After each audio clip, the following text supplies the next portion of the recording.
وبركاته. الحمد لله وحده والصلاة والسلام على من لا نبي بعده. أما بعد فأعوذ بالله من الشيطان الرجيم. بسم الله الرحمن الرحيم. إن الله لا يغير ما بقوم حتى يغيروا ما بأنفسهم إلى آخر الآية. وقال النبي صلى الله عليه وسلم انصر أخاك ظالما أو مظلوما أو كما قال عليه الصلاة والسلام.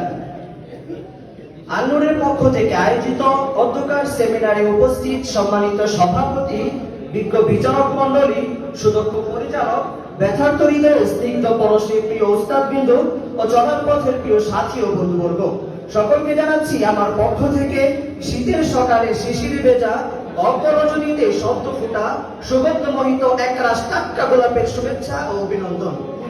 আমার আলোচ্য বিষয় বর্তমান বিশ্ব পরিস্থিতি ও আমাদের করণীয়। সময়ের সংক্ষিপ্ততায় সেই বিষয়ে সামান্য ধারণা দেওয়ার চেষ্টা করবো ইনশাআল্লাহ।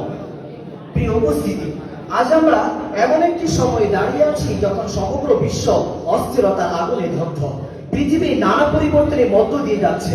রাজনৈতিক অস্থিরতা, অর্থনৈতিক অস্থিরতা, পরিবেশ সংকট এবং সামাজিক সমস্যা সব মিলিয়ে বিশ্ব আজ জটিল অবস্থার মুখোমুখি। We are facing an unprecedented challenge, অর্থাৎ আমরা এক অভূতপূর্ব চ্যালেঞ্জের মুখোমুখি।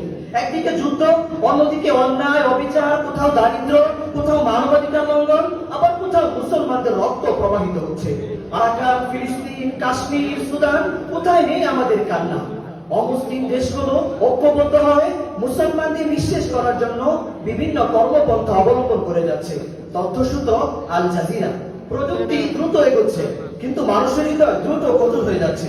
অসত্যের সুর দিন দিন বেড়েই যাচ্ছে, সত্যের আলো কেবল কমেই যাচ্ছে। আজকের বিশ্বে যুদ্ধ, নৈতিক বিশৃঙ্খলা, পারিবারিক ভাঙন, অর্থনৈতিক চাপ, দ্রব্যমূল্য বৃদ্ধি, বেকারত্ব, দারিদ্র্য বেড়েই চলেছে। আর উন্নত দেশগুলো সবচেয়ে বেশি ক্ষতিগ্রস্ত হওয়ার সম্ভাবনা রয়েছে। The world is going through a serious crisis, অর্থাৎ বর্তমান বিশ্ব এক গভীর সংকটের মধ্য দিয়ে পার হচ্ছে। তথ্যসূত্র বিশ্ব ব্যাংক ও IMF। প্রিয় শ্রোতা মণ্ডলী, আদর্শ রাষ্ট্রবিজ্ঞানের পরিভাষায় আদর্শ রাষ্ট্র বলতে এমন রাষ্ট্রকে বোঝায় যে রাষ্ট্র জনগণের সামগ্রিক কল্যাণে আত্মনিয়োগ করে এবং নাগরিকদের স্বাধীনতা ও ব্যক্তি সত্তা রক্ষা করে। আজকের বিশ্বে প্রযুক্তি উৎকর্ষ হচ্ছে, অন্যদিকে মানুষের হৃদয় কঠোর হয়ে যাচ্ছে। তাই তো দেখা যায় তফসিল পেশ করার পর দিন হাদির মতো স্বতন্ত্র এমপির উপর হামলা করা হয়, এমনকি নিজের জীবন দিয়ে তার হিসাব চুকাতে হয়। এটা হলো আগামীর সুষ্ঠু নির্বাচন না হওয়ার স্পষ্ট আলামত। প্রিয় উপস্থিতি, আজকের পৃথিবী নানা সমস্যায় জর্জরিত। যুদ্ধ, ধর্ষণ, হত্যাকাণ্ড, নৈতিক অবক্ষয়, মুসলিম নিপীড়ন, বন্যা, ভূমিকম্প, মহামারী ইত্যাদি নানা প্রকার বিপর্যয় দ্বারা পৃথিবী আবর্তিত।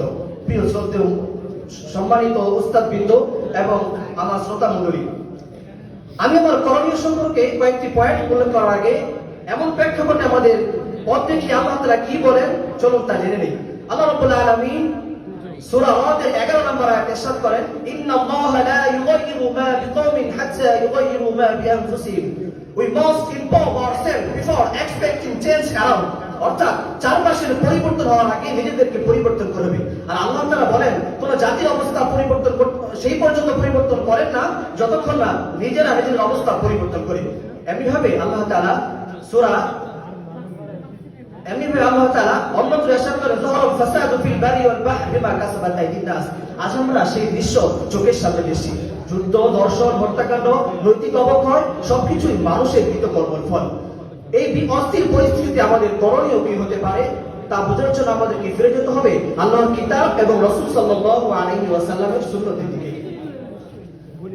এই সম্পর্কে প্রথমে বলবো আমাদের করণীয় কি হতে পারে। নাম্বার 1, আমাদের ঈমানকে শক্ত করতে হবে। আজ সবচেয়ে বড় সংকট হলো প্রকৃত ঈমানের সংকট। এই সম্পর্কে আল্লাহ রাব্বুল আলামিন সূরা মাইদা 23 নম্বর আয়াতে ইরশাদ করেন, ফাইযা দাখালতুমুহু ফাইন্নাকুম গালিবুন ওয়া আলাল্লাহি ফাতাওয়াক্কালু ইন কুনতুম মুমিনিন। যার ঈমান শক্ত তার মন ভেঙে পড়ে না, ভয় তাকে গ্রাস করে না। অন্যত্র ইরশাদ হয়, লা তাহসান ইন্নাল্লাহা মা'ানা, অর্থাৎ ভয় নেই, আল্লাহ আমাদের সাথে আছেন। নাম্বার 2, নামাজকে জীবনযাপনের কেন্দ্রে আনা। গোটা বিশ্ব আজ অশান্ত, কারণ মানুষের অন্তর অশান্ত। আর অন্তরের শান্তি একমাত্র নামাজের মাধ্যমে হয়ে থাকে। রাসূল সাল্লাল্লাহু আলাইহি সাল্লাম নামাজকে চোখের শীতলতা বলেছেন। যদি নামাজ কায়েম হয় তাহলে পরিবার, সমাজ, রাষ্ট্র, গোটা বিশ্বের শান্তি প্রতিষ্ঠিত হয়ে যাবে। নাম্বার 3, ন্যায়, সত্য, আমানতের প্রতিষ্ঠা করা। আজকে মুসলমানের প্রয়োজন শুধু নামে নয়, বরং প্রয়োজন হলো আদর্শবান মুসলমান হওয়ায়। এই সম্পর্কে আল্লাহ রাব্বুল আলামিন কালামুল্লাহ শরীফে সূরা নিসার 58 নম্বর আয়াতে ইরশাদ করেন, ইন্নাল্লাহা ইয়া'মুরুকুম আন তু'আদ্দুল আমানাতি ইলা আহলিহা। কোরআনের নির্দেশ অনুযায়ী অফিসে, ব্যবসায়, পরিবারে সর্বক্ষেত্রে ন্যায়, সত্য, আমানত প্রতিষ্ঠা করা আমাদের ধর্মীয় দায়িত্ব। নাম্বার 4, অন্যায়, অত্যাচার এবং অসত্যের বিপরীতে দৃঢ় থাকা। এই সম্পর্কে বুখারী শরীফে রাসূল সাল্লাল্লাহু আলাইহি সাল্লাম 2444 নম্বর হাদিসে ইরশাদ করেন, উনসুর আখাকা যালিমান আও মাজলুমান ইলা আখির হাদিস। অর্থাৎ তুমি তোমার ভাইকে সাহায্য করো, সে জালিম হোক অথবা মাজলুম। পরবর্তীতে সাহাবায়ে কেরাম জিজ্ঞেস করলেন, ইয়া রাসূলুল্লাহ, মাজলুমকে সাহায্য ঠিক আছে, কিন্তু জালিমকে কিভাবে সাহায্য করব? উত্তরে রাসূল সাল্লাল্লাহু আলাইহি সাল্লাম বললেন, তার অত্যাচারকে থামিয়ে দাও, এটাই তার জন্য সবচেয়ে বড় সাহায্য হয়ে যাবে। Let us right with hope not fair. ভয় নয়, আশা নিয়ে এগিয়ে যাও, সফলতা আসবে। নাম্বার 5, জ্ঞান অনুসন্ধান করা এবং সুস্থ চিন্তাধারা গড়ে তোলা। ইবনে মাজাহ শরীফে রাসূল সাল্লাল্লাহু আলাইহি ওয়াসাল্লাম ইরশাদ করেন, তালাবুল ইলমি ফারিদাতুন আলা কুল্লি মুসলিম। দ্বীনের ইলম তলব করা প্রত্যেকের উপর ফরজ। আর সেই ব্যক্তি বিশ্বের নেতৃত্ব দেবে যে সমাজ বা বিশ্বের নেতৃত্ব দেওয়ার যোগ্য এবং ইলমের দিক দিয়ে অগ্রসর। হে মুসলিম জাতি, আল্লাহর অসীম ক্ষমতা ও কোরআনের নির্দেশনা অনুযায়ী জীবন পরিচালনা করো। এই বিশ্বকে পরিবর্তন করার সময় এসেছে। সময় এসেছে নিজেদের অধিকার আদায়ে। এখনই সময় ন্যায়ের বিরুদ্ধে লড়াই করা। ইনশাআল্লাহ আমরা এই ন্যায় বিচার ও ইনসাফ প্রতিষ্ঠা করব। আমরা এই বিশ্বকে একটি আদর্শ সমাজ উপহার দিব, যেখানে শান্তি, সম্প্রীতি ও সমৃদ্ধি বিরাজ করবে। আমরা এই শোষণের বিরুদ্ধে রুখে দাঁড়াবো, অন্যায়ের পথে আমরাই লড়াই করবো। হে মুসলিম উম্মাহ, ভয় নেই, ভয় নেই, উঠো, দাঁড়াও, হাতে হাত রাখো, সমস্ত বৈষম্য, জুলুম, স্বৈরাচারীদের কবর রচনা করার শপথ নাও।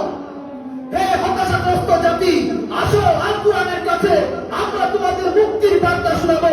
আসো, হাতে হাত রাখি, সমস্ত বৈষম্য, জুলুম, স্বৈরাচারীদের কবর রচনা করে আল্লাহর জমিনে আল্লাহর কোরআনের সমাজ গড়ে তুলি। যদি ইনসাফ কায়েম না করা যায়, ইসলাম অনুসরণ করা যায় না। যদি বেইনসাফের বিরুদ্ধে লড়াই করতে না পারো, মিথ্যে মুসলমানিত্বের দাবি ত্যাগ করো। তুমি যদি ইনসাফের জন্য লড়াই করতে প্রস্তুত না হও, তুমি যদি বৈষম্যের বিরুদ্ধে লড়াই করার জন্য প্রস্তুত না হও, অযথা দেশপ্রেমিকের পরিচয় দেওয়া বাদ দাও। ইনশাআল্লাহ, ইনশাআল্লাহ আমরা আমাদের অধিকারকে আদায় করে নিব। আমরা এই বিশ্বের গোলামী পরিস্থিতিকে স্বচ্ছে পরিণত করব। আল্লাহ তাআলা আমাদেরকে বিশ্বের পরিস্থিতি অনুযায়ী সকল পথ অবলম্বন করার শক্তি দান করুন। আমিন। নাসরুম মিনাল্লাহি ওয়া ফাতহুন করিব। আসসালামু আলাইকুম ওয়া রাহমাতুল্লাহি ওয়া বারাকাতুহু।